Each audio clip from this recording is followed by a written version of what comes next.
કડીઓ રમતી હોય અરે આપણે વાજિયા શા માટે કહેવાઈએ?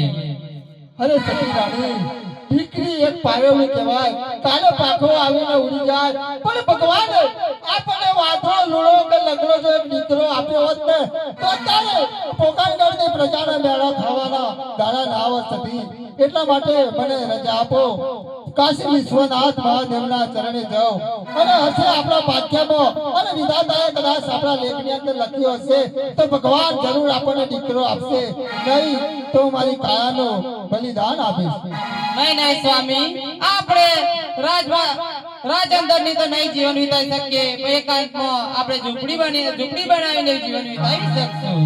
અરે સતી રાણી ના વધ્યા પડના મેળા હવે મારાથી સહન નથી થતો, કારણ કે આપણી રૈયત જોડે સતી કોઈ દિવસ કર કે કોઈ જાતનો દંડ ઉઘરાયો ના હોય, અને જો આપણી રૈયત સતી જો આપણું મુખ જોવાથી દુખી થતી હોય ને તો આ રાજ આ ગાડી આ ધન દોલત શું કામના? એને સતી હઠ છોડી દો અને હસતા મુખે મને રજા આપો.